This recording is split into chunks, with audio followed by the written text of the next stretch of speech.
Latest news updates కోసం ఇప్పుడే download చేసుకోండి media effects app. Welcome to media effects.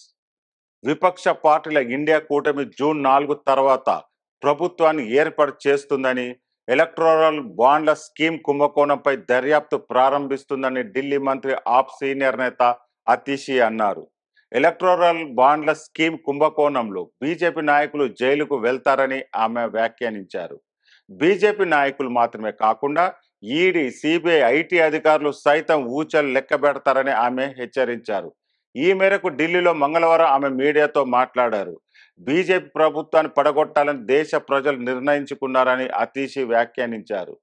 June 4 తర్వాత ఇండియా కూటమి ప్రభుత్వాన్ని ఏర్పాటు చేస్తే కోట్లాది రూపాయల ఎలక్టోరల్ బాండ్ల కుంభకోణం బయటపడుతుందని అన్నారు. మీ అంతం దగ్గర పడింది. ఈ విషయం బీజేపీకి స్పష్టంగా తెలియజేయాలనుకుంటున్నాం. ప్రస్తుతం దేశ ప్రజల వారి మనసును మార్చుకున్నారని ఆమె వ్యాఖ్యానించారు. మనీష్ సిసోడియా బెయిల్ పిటిషన్ను ఢిల్లీ హైకోర్టు కొట్టివేయడంపై అతీషి స్పందిస్తూ, హైకోర్టుపై తమ గౌరవం ఉందని, అయితే కోర్టు నిర్ణయంతో విభేదిస్తున్నామని ఆమె వ్యాఖ్యానించారు. ఎందుకంటే మద్యం కుంభకోణం అంతా బీజేపీ రాజకీయ కుట్ర అని, ఎన్నికల బరిలో ఆప్ను ఓడించలేక ఈడీ, సిబిఐలను బీజేపీ ఉపయోగించిందని ఆమె ఆరోపించారు.